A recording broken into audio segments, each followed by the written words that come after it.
Hello to the nation.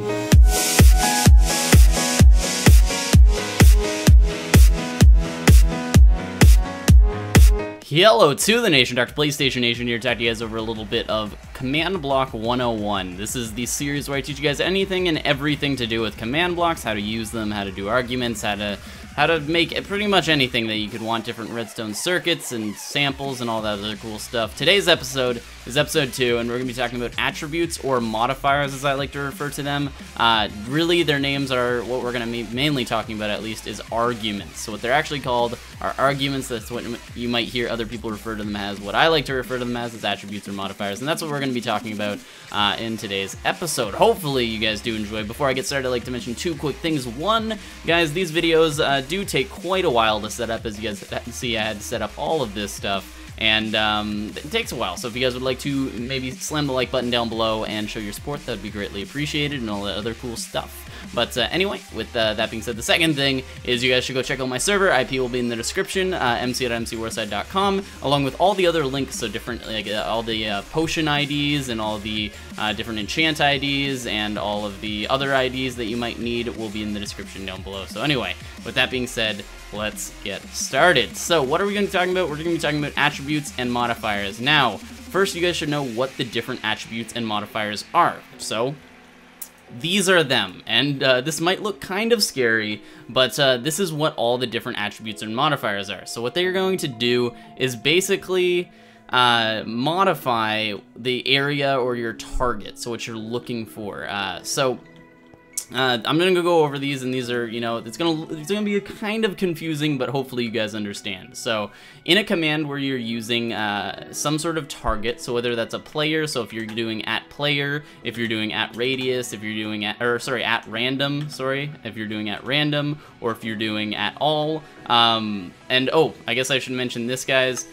This is going to be this series is from now on going to be filmed in Minecraft 1.8. Guys, I am in the new snapshots right now. I'm doing this for 2 reasons. One, Minecraft 1.8 snapshots have been out for a while, so those of you watching this immediately after posting, you guys will be able to do that, as well as a lot of this stuff will work in Minecraft 1.7, almost all of it, and I'll mention when it won't, but also just so that these videos are future-proof, so I will reference things like entities, how to do commands that, you know, maybe target entities, and how to do, you know, commands that in future episodes I'm going to be doing cloning and copying and filling and stuff like that. So anyway, that's basically what I would like to mention, which goes along with, as well, these things can be, this can be @E for an entity. As you guys can see here, this is target's nearest player, random player, all players, all entities. So anyway, going back to player, if you were to target a player, then it would do something, and then these would be the attributes or modifiers that you can put on. So first is going to be your coordinates. So it's gonna go in the order of X, Y, Z. Then after that, so this is simply X, Y, Z coordinates that, you know, you can see when you F3. After that is going to be your radius. So this is your radius maximum. So this is gonna be the maximum amount of radius it's gonna be searching for. After that, you can put your RM, which is radius minimum. M is just simply your game mode. Then you have C, which is the amount of players that you're looking for. If you guys put a negative value for C, it's going to look at the last people on the list. So for instance, if you wanted to grab the closest 3 people to a certain point, so you'd put in your X, Y, Z locations, your radius that you're looking for, and then C would equal 3. That would pick the closest 3 people. If I were to change that to -3, then it would look for the farthest 3 people. After that, this L, this is a lowercase l, by the way. I don't like lowercase l's simply because they can be confused for eyes. So anyway, lowercase l, this is your maximum level. So this is looking for a player with a maximum level of 25, and then LM being the minimum level of 3, and then finally is when you can start looking at your objectives and teams. So this would be score kills. So if you were to make a score called kills, that would be your minimum. If you guys just did score kills, then that would just do score kills, but if you do min, then that would be minimum equals 1, score deaths 2, so score deaths would simply be a maximum of 2 deaths, and then finally team. So if you're on a certain team, if you've made a certain team, team is the last one. So if that seems confusing at all, I am going to give you guys this. So as you guys can see right here, this is your X, Y, Z coordinates. So this is in order of how you would write them as an attribute modifier. So You'd have your XYZ, these are just your coordinates, just like you guys can see in my F3, as you guys can see up around there, that's your XYZ coordinates. Then you have your minimum and maximum radius, or sorry, max and then minimum radius. So just the R is your maximum, RM is your minimum. So we're going to talk about those. M is your game mode, so that would be 0, 1, 2, 3. So in Minecraft 1.8, there is game mode 3. If I were to show you game mode 3, as you guys can see, it completely makes me 100% invisible. I can kind of see myself, and I can actually glitch through blocks, so I can actually clip. So yeah, and I can fly, and I can, you know, fly faster and stuff like that. But anyway, if I switch myself back to game mode 1, there we go. So that would be selecting somebody based off their game mode. Then we have C is the number of targets. Again, if you use a negative number, it will choose targets from the end of your list. If you guys don't have any other attribute modifiers like radius or anything like that, then it will just select a list at random. So LM is the level XP, so this is your level of XP, maximum and minimum. Then you're going to have your attributes, or sorry, not your attributes, your objectives. So you can have an objective like a score, or you can have, you know, kills or deaths or whatever. And then you have the name of said attribute, or sorry, name of said objective. I keep on saying attribute. Max would just be the score and name, and then the minimum score would be score name underscore min, as you guys can see there. And then finally, your team. So this is, you can either select people that are on a certain team or not on a certain team, and you can do that. The difference is either team equals name or team equals exclamation mark name. So if you guys know anything about, you know, logic, I know this might seem a little bit confusing or obscure, but or arbitrary, but using an exclamation mark before the variable will be not. So exclamation mark means not. Players on or not on the team, so as you guys can see there. And then finally, this is a 1.8 thing. Like I said, I'm going to try and separate the things that you can and can't do in 1.8. There is types, so you can actually, when you're doing things with entities, you can specify a type, so an arrow, and just like before that we did the exclamation mark, if you put an exclamation mark there, it would look for anything that isn't an arrow. So anyway, with that being said, we're going to kind of get started. So right here I've set up a small example for us to look at. Now pretty much if I were to start, I guess I should tell you guys what the end game goal is. So pretty much what the end game goal with this is to use our knowledge of attributes and modifiers to modify this machine. If you guys watched episode 1, pretty much we made a machine that would give us a diamond sword, enchant the diamond sword, and then finally teleport us to a battle location. So it's going to teleport us to a battle zone, which I'm not going to go to because it's been all blown up from last episode and I didn't bother fixing it, but don't worry, we're not going to need that. What basically we want to do is we want to make this intelligent enough, because right now, if I switch to game mode 0, as you guys can see, I have 0 levels, but when I click this, it's going to keep giving me swords. In fact, it's going to infinitely give me swords, even if I don't have you know, that amount of levels. And if I, you know, take it and then I hit this, it's going to just, you know, give me the enchantment whenever I'm holding the sword, and it's not going to take levels from me because I don't have those levels. And we're going to basically figure out a way to make attributes, or use our attributes, use our modifiers, use our arguments to make sure that it'll only give me a sword when I have 5 levels. Now this is something very generic that's in a lot of maps, but that's basically the end game goal. And you guys can, some of you guys are more advanced and will be able to figure it out more quickly, but we're gonna work through it. So pretty much this is how you're going to want to use attributes. So if I switch myself back to game mode 1 like so, I'm gonna start up this clock. Now this is basically what I'm gonna call is it's a set block clock. That's what I just like to call it. I don't know what the actual name for this is. It's a set block clock, which pretty much uses the set block command available in it's available in previous Minecraft 1.7. You guys can use this, but what won't be available is the kill at entity. You won't be able to actually select this. So this is what I was saying before, not, so this is using an exclamation mark, and basically what /kill is going to do is it's going to kill all the entities, so that's what @e means, all the entities that are not a player entity, so me being a player in radius 3, and what that's basically going to do in the queue with this is going to create a block above it. It's going to create a block, and then this is going to destroy the block. This is going to create a block, then this is going to destroy it, and keep on going like so. So if I did that, it's just going to keep on keeping on, sort of thing. And if I were to set a command block here and do / or if I were to do, say, high, it would just keep on going very quickly. And this is faster than a one-tick clock, and it's less laggy. So that's sort of the benefit of it. And if I want to stop it, I just simply do that. And that's how that works. So I created one down here that I'm going to use, and pretty much all this is going to do is this is testing for a player. So the way that we're going to do this is we're going to use the test for command. So I guess also, so now that you guys know this, I'm also going to just go over I'll go over those later, actually. But yeah, so pretty much this is going to be testing for a player. So if I think I showed you guys in here, these are all the commands that you guys can do with command blocks. If you guys want to go back and watch episode 1, that'll teach you that.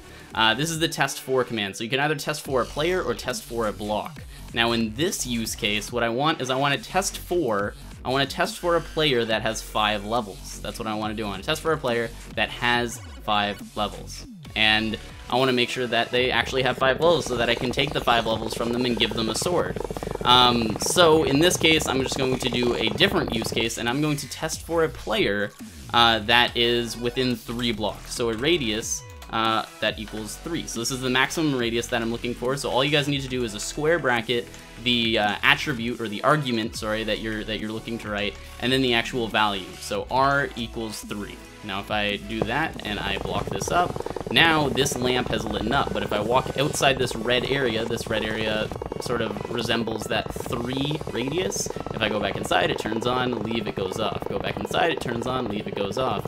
Now if I change this to also include comma rm, so this is radius minimum equals 2, say, and I click OK, then if I'm here, it's going to go off. Only when I'm in this one, between 2 and 3 meters from the command block will it actually be on. So as you guys can see, I'm sort of going between there, and it's going on and off, and then so on and such.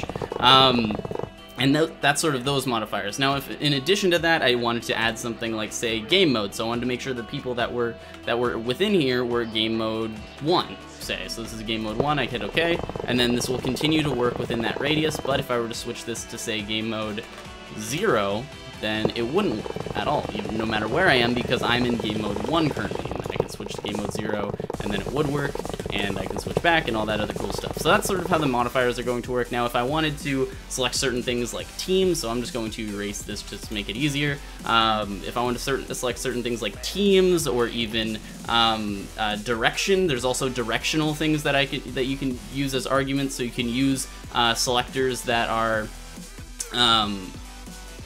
X and Y orientation. So for instance, if you guys look here, as you guys can see, there are numbers that like correspond to the angle at which you're looking.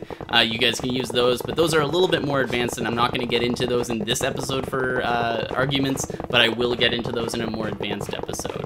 Anyway, getting back into it, what I could use this for is then I can actually have this command set up.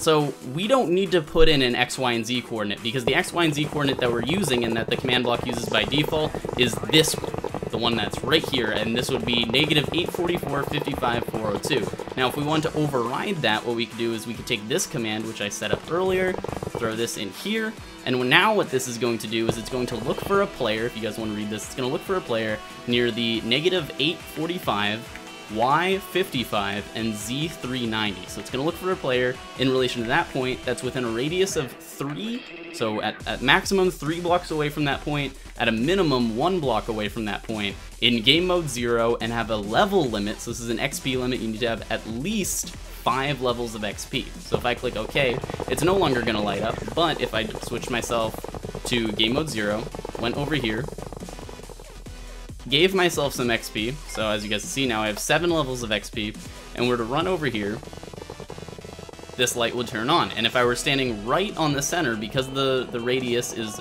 1 minimum, it wouldn't turn on. If I were to go here, then it would turn on and back. I hope that can work for you guys. If I do this, actually it'll help out. So as you guys can see, now it's on, it's off, it's on, it's off. And if I were to do /xp DrPlaystation, or /xp minus 5L DrPlaystation, now I would no longer have 5 levels, and no matter where I'm standing, it would be off as well. So that's sort of how that works, and that's sort of how the attributes work. So hopefully that sort of explained how those attributes worked. If I break that, I can actually go in here now, and I can, well, I'm actually going to show you guys one more example, actually. What I'm going to show you guys is if you were to use this for entities. So this would be modifiers for entities. This is the slash type. This is, again, for one of those, you know, sort of examples for Minecraft 1.8, because this is, again, something that's Minecraft 1.8 specific. You can't do entity arguments in Minecraft 1.7. So if I were to do slash type equals, and I want to do, I have a bow in my hand, I want it to light up every time there's an entity that is in, let's say, r equals 3, so within 3 blocks, and the entity is a arrow. So I want to use type arrow. So right now it's not on, but if I were to go like this and shoot an arrow, it would be. It's going to stay on. It's actually going to stay on until I pick up that arrow, because there's an arrow within that radius. Now, in addition to that, you can do even more difficult data tags, and I can actually do this, and I could do, I believe it's in ground or something along those lines. You guys can look up your specific data tags that you'd like, but if I were to get that data tag proper, then it would actually only look, even if I, as you guys can see, I think you guys should be able to see it, but if I shoot the arrow, even if it doesn't land next to it, you guys can see it turning on for just a second, because it's going to be hovering over the actual area, and it'll actually turn on. So if I were to do the in-ground data tag, then it would only go on if there was an arrow in the ground around it, which is actually pretty useful. You guys can also see, because the radius of the kill, so this kill command block, kill all entities, that's every entity that's not a player, which includes arrows. So as you guys can see, I'm shooting right here, and it's actually deleting those entities and not offering enough time for the command block to pick up on that entity being there. So that's actually kind of interesting. But anyway, that's sort of all I wanted to really explain with this. That's all I really want to tell you. If I want to turn it off, I can simply go like that, break that, and bam. So anyway, with that being said, in addition to that, if you guys don't want to use this clock, because sometimes you can run into issues if you're in Minecraft 1.7 and you don't want to use this clock, again, the command to use this with this clock is this set block.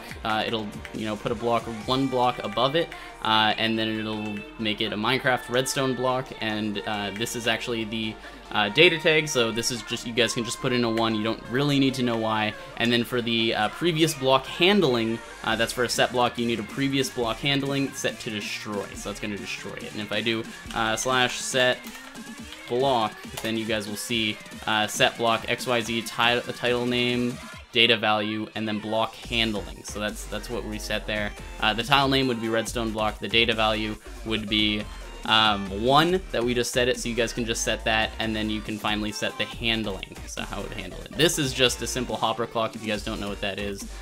Pretty much it passes this back and forth, and it turns this on, which activates this, which I set to say hopper clocks work, so it's going to say that in the chat.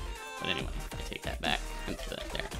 Now, before we get on to this guy and figure out exactly how to make it work, which is actually very simple, I'm just going to show you guys the other 2 commands that I'm not going to be really talking about for this example, because this example doesn't use play sounds and effects. We could use play sounds, which I might end up using, but it doesn't use effects. So this is the play sound modifiers. If you guys do slash play sound, you guys will see those modifiers. So you have the actual sound, the player, the XYZ coordinates, which for this example I just use the till, so it just goes from the locations of the player. So pretty much you're going to play a sound, being the mob enderman scream, to all players from where they're standing at a distance, or at a volume of 1 and at a pitch of 1. So if I were to do that, click done, as you guys can hear that very clearly. You guys can modify the pitch to be 0.0001, and it's going to be a very long, sort of grueling scream. Same thing goes with potion effects. If I wanted to, you know, give myself, you know, jump boost 20, this is actually jump boost 20 that I'm getting for 5 seconds. You guys can do that, as well as I will link the potion IDs, like I mentioned in the description, so you guys can go check out what all the different IDs are. If I were to do 10, I believe that's regen or resistance. Yeah, it's regeneration, so that's regeneration 20 for however many seconds. And, you know, I can do 15, which I believe is blindness, correct? Yeah, so blindness, the multiplier on blindness doesn't actually do anything, but as you guys can see, it's gone. And then all that other sort of stuff. So that's pretty much how those work, and then you can modify the duration, so seconds is next, and then finally the multiplier on that. And then you can multiply, like with what I just showed you guys, the arguments that I inputted can be inputted here, so you can make sure that you're only going to give it to a player that is standing radius equals 1. So they need to be within 1 block of the actual thing, so if I pressed it from out here, it wouldn't affect me, but if I pressed it right here, then it would. So that's something that's useful. You guys can use that for things like maybe a pressure plate or something, I don't know. So those are those sort of effects. Now I'm going to actually do this. There we go. And we're actually going to figure out how, if I just throw a command block here, like so, we're actually going to figure out how to make this work. So basically what I want is when I press this button, I want it to subtract 5 levels from me and give me a diamond sword, but I only want it to subtract 5 levels from me if I have 5 levels. So what I basically want to do is I want to use a test for command. So if I do that, I'm going to copy this, and I'm going to paste that right over here so that I can use that later. So instead what I want here is I want a test for. So I want to test for a player, and we're doing this all, I don't have these written down or anything like that. We're going to test for a player, so just a single player, not multiple players, that is going to be standing in front of there. So it's going to be standing in front. So if we go and now we actually get this coordinate, so let's say right here, say he's standing right here. If we hit F3, we will see that this block is going to be negative 828, 57, and 406. Negative 828, 57, 406. So if we go here, that's going to be test for at player negative 828, or what we should do is we should do proper form and do negative 828, 40, what did I say? I said 56, so that would be y equals 56, and then z equals 402, I think I said. 402, was that right? And then we're gonna click done, go check if that was right. Let's see if I can remember. 406, not 402. Okay, and 406. There we go. So we have the actual thing, and now what we want to do is we want to make the radius equal to 1. So the maximum they could be away from that square is 1 block away from that square. Now why that's important is because then if we didn't put that, it would just look for any player, the closest player to that coordinate that we put in. So somebody could press that button, not have 5 levels, and if there was another person on this map, then it would take the 5 levels from them if they had it. So we're going to test for a player that's at that coordinate within 1 block of that coordinate. So for, you know, safety or for, you know, just error checking, we'll put 2. And then you're going to put a level limit. So the minimum amount of, a level minimum. So the minimum amount of levels that they can have is 5. So it's only going to look for, it's only going to activate if there's a player there standing within 2 blocks radius of that and has 5 levels. So that's who it's going to look for. And for the sake of it, we'll throw in they have to be in game mode 0 as well. So it's going to test for a player like that. Done. That's what it's going to do. And then it's going to output a correct signal. So we're going to do C. We're going to copy that, and then we're going to break that, and we're going to grab a comparator. Why we need a comparator is so that if there is a player there, it's going to turn on this comparator. Just like before, when I was standing here when this thing was going off, it would go off. Basically, this test for is going to turn this comparator on when it is true. So when there is a person standing there with 5 levels and all that other great stuff, it's going to turn on this block right here. So if I do that and I paste, give the sword, done, then what I need to do is I need to set up so that it will also take the XP away from that person. So if I do if I do XP, negative 5 levels, it's going to take 5 levels away from at player. Now this is probably not the best way to do it. I should probably also come and copy this. So I should copy this and make sure that I'm taking it from the proper player. So in the case where there's 2 players standing on that same spot. So if there's 2 players standing on there, one with 5 levels and one without, it doesn't accidentally take it from the one, or try to take it from the one without. Bam, there we go, done. Now this button should work. So if I go like this first, I need to replace that redstone that was on top of it. Bam, so it's gonna give me the sword. I should probably actually do this too.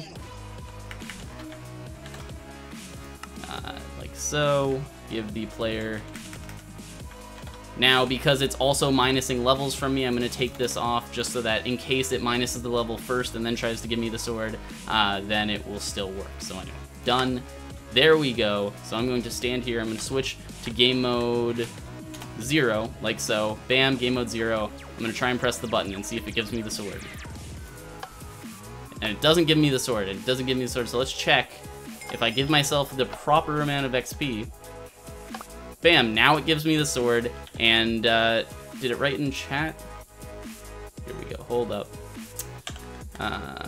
There we go. I don't think I copied back the command block that writes in chat. Yeah, I didn't copy back the command block that writes in chat. So now it'll write in chat, and done, and we're just gonna grab this again. See, there, and there. And we're going to, again, take off this so that it doesn't, you know, screw up or anything like that. So anyway, if we switch back to game mode 0, we won't have enough levels, like so. And then we walk back in here, we give ourselves some more levels, come back out, and bam! And it gives me the sword, and it says, DrPlaystation has purchased a diamond sword. So it works now. Now using just simply using some arguments, these are some very simple, oh, that shouldn't have happened, 0. Alright, game mode 1. Using very simple arguments, we have pretty much figured out how to make this work. And the reason why it works is because when that button is pressed, it activates this test for block, and if that is true, then it activates all these blocks. If it's not true, then it doesn't. So that's simply how it works. Moving on to the next one, we actually want to enchant the sword. So again, we want to do the exact same thing, except for, this is negative X. So we want to do the exact same thing, except for we want to test for a player that has 8 levels now. Literally, we want to do the exact same thing, except we're going to test for a player, and very conveniently, this doesn't have a command in it. I actually didn't plan for that to happen. So we're going to test for a player that has 8 levels. So if I go like this, and I check what block this is, okay, there we go. We're going to test for a player, and this time the X coordinate is 830. So it's just 2 blocks over, exact same Y and Z coordinates, and it's just going to test for a player that instead of it being at 5 levels, is instead at 8 levels. Same game mode, same, you know, radius, all that stuff.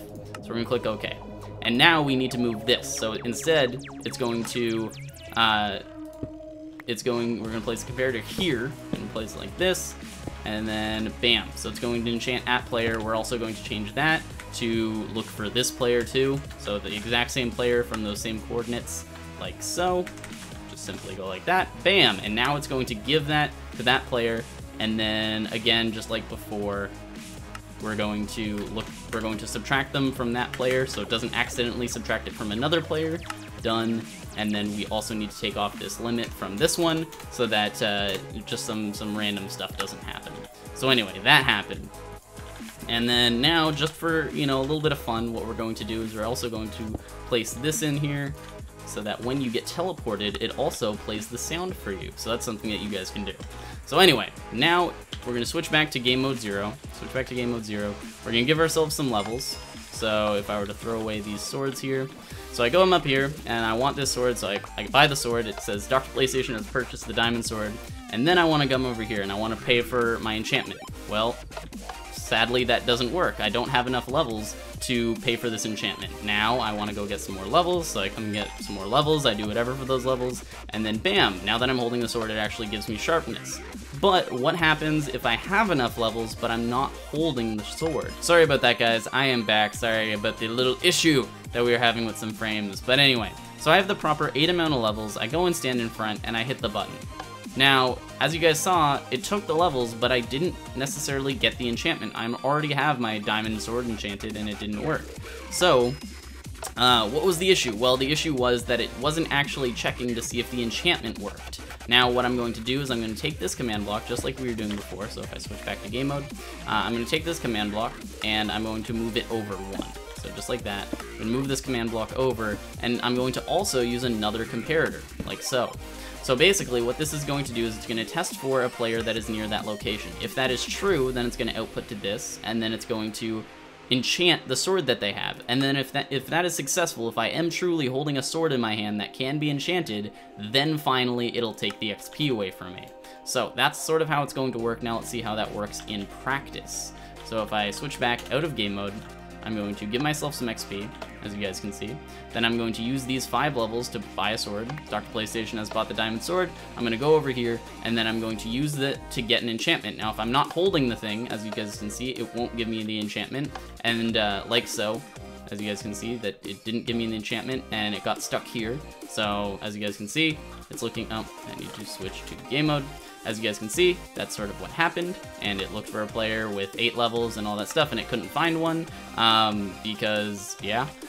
Or sorry, it could find one, but then it couldn't actually enchant my sword because I wasn't holding it in my hand, and now if I press it, it actually has. It's gotten past all of them to both of them, and then finally taken away my levels. And then finally, guys, if I go here, and I select teleport to battle zone, it's going to set off the little sound for me and then teleport me to the battle zone. This battle zone actually won't spawn any creatures as of right now, so if I do /TP that, it's going to teleport me back up here. But yeah, so anyway, that's sort of how all this stuff works. Hopefully you guys did enjoy this episode of Command Block 101. The next episode, Command Blocks, I haven't fully decided on what I'm going to talk about, so you guys can tell me in the comments down below, what should I do? Should I start doing more advanced stuff? Should I continue to look at more commands? Because I don't want to go over cloning and filling in the new 1.8 until I've done more stuff in this. So anyway, hopefully, again, you guys did enjoy this video. Make sure you guys rate down below as well. Subscribe, join the nation if you already haven't. But anyway, I'm the Doctor, and I'm out. Bye!